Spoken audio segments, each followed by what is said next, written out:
Hello, I'm Liselle Sambury. I am a traditionally published author, and welcome to my reading stats video. I am a little bit of a stat nerd in that way, in that I really love seeing people's reading statistics and things like that, and what they've read and what kind of books they were reading and all of those sorts of things. And so I thought it would be fun to do a little video here, looking back at my 2021 reading stats. I will say that I'm filming this in 2021 on December 11th, so the statistics are for books I've read up until then, just because of scheduling and holidays and deadline stuff in the new year. It just would have been too tight to have to film this right at the beginning of the year, so I decided it would be better to just film it now. And so just know that it's up to December 11th, so maybe I'll read more books later on. I probably will, but just for the purposes of this video, that's what it includes. And yeah, these are just for fun stats. I don't really do anything with my statistics. One of these is how long it took me to, what was the longest time it took me to read a book and the shortest time it took me to read a book. I don't try and increase those or get better or do any of those things. But if you want to see any of my more specific reading goals, you can check out my goals video over here where I talk about my writing, reading, and YouTube goals if you want to know about those specifically. But otherwise, I'm just gonna share these fun stats with you in a quick little video. So let's go ahead and get started. I wanted to share some fun overall info before I bring us into the stats that have actual little charts and stuff. So overall, by December 11th, I read 119 books. The longest I took to read a book was 31 days. And I did check this because I was like, what book was that? And I won't say, because when I talk about book content on this channel, I just want it to be 100% positive. This is both an industry reason thing and just a me preferring it that way thing.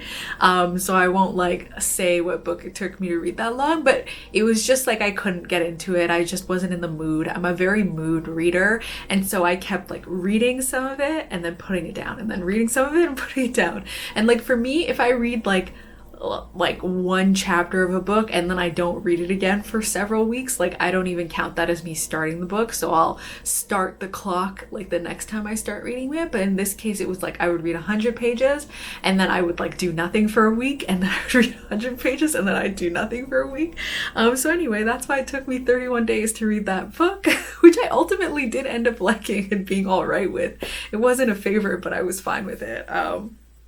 And the shortest I took to read a book was 1 day, which is usually I read a bunch of Junji Ito horror manga, and I always read that in a day just because it's a quick read. I also have some short middle grade series that I will read in a day, so that's not particularly shocking to me. And the most books I read in a month was actually I read 14 books in November, which is my birthday month. But yeah, it's interesting that I read so many books in November because I was actually really, really busy in November. I had so much stuff I was doing writing wise, so I'm just completely confused as to how I ended up reading the most books during that time.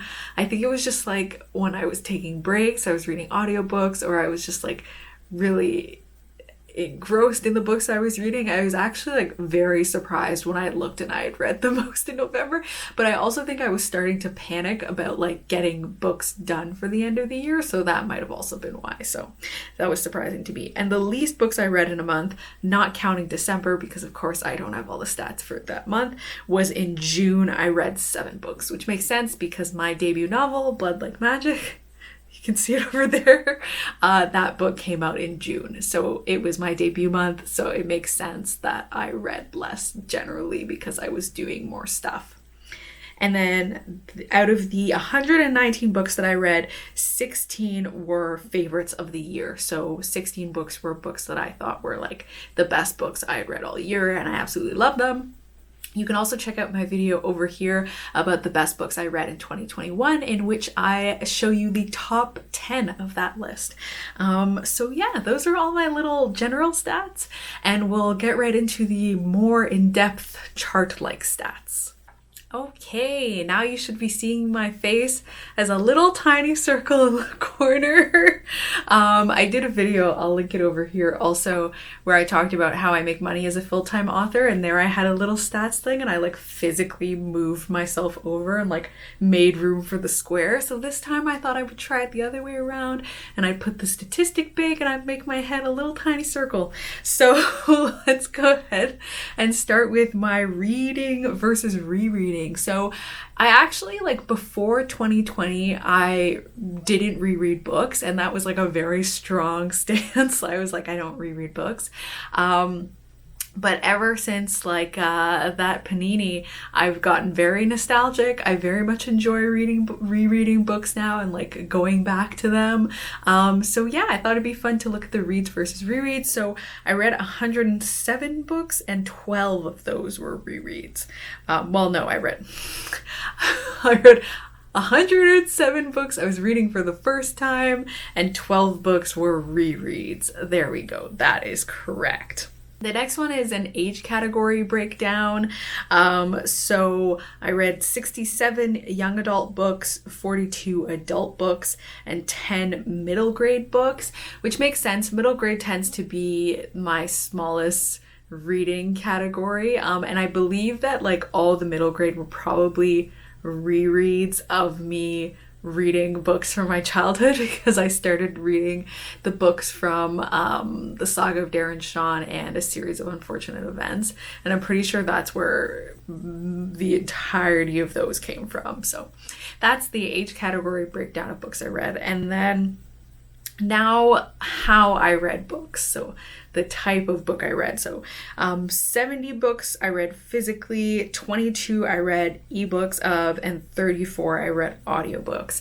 So prior to this year, during my debut year, I really wanted to support a lot of other debuts, and so then I pre-ordered a lot of books. So then I was getting a lot of those books in, and then once I like had my office and I had like a nice little bookshelf to put books in and all of that, I started becoming a book buyer and I started buying more books, and now it's become a whole thing. So like now most of the books I read physically, whereas like, you know, before I used to read almost entirely ebooks, and I actually didn't listen to that many audiobooks, but like this year I've listened to a lot more audiobooks because I subscribe to things like Script.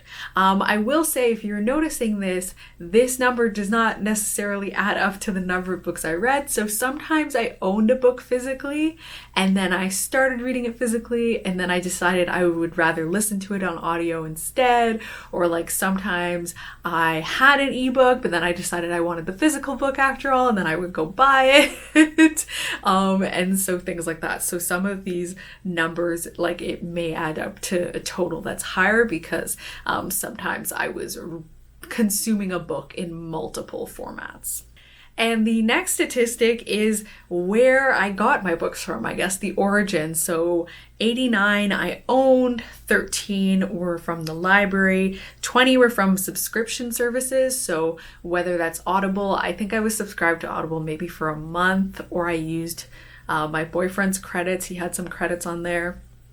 Or it's mostly from Script. So I'm subscribed to Script. I also have a Libro FM subscription. And so there's credits from there as well. And then 4 were beta reads. So I sometimes beta read other like writers' work, and so I read their manuscripts and I count that as part of my reading because I read a book and it counts even if it's not published yet. And so 4 of those were beta reads. As with the ebook, audiobook things, these numbers, like sometimes I had a book in multiple formats. So sometimes I owned a book physically, but I wanted to listen to it on audio instead. And so then I would get the audio from the library or from a subscription service or something like that. And so that's the case with like these origins. And again, just like before, because I guess I owned all of those ebooks still. But I'm trying to utilize the library a lot more. I find that I get impatient, so I'll like reserve something at the library, but then I don't want to wait until it's ready. And so that's kind of a habit that I have that I'm trying to break. So I'm trying to use the library a lot more these days. And then we have a genre breakdown. So 56 of the books I read were horror, 35 were fantasy, 5 were sci-fi, 20 were thrillers, 8 nonfiction, 9 contemporary, 8 mystery, 2 memoir, 4 historical, and 1 gothic. And as in the case of those other statistics, sometimes I categorize, because I categorize the books, like I add these genres myself, and so sometimes I put multiple genres on a book. So for example, a book like Small Favors by Erin A. Craig, I put under fantasy and horror, because to me it was both. Yeah, so that's kind of why this breakdown looks like this. So some books count in multiple categories, but the highest category overall is horror. I really dug deep into horror this year. I wanted to read a lot more in the genre. And so I did, and I definitely picked up a bunch of horror books. So that makes sense to me. Fantasy, I usually read fantasy, a lot of fantasy. That's usually my most prominent genre, so that also makes sense to me.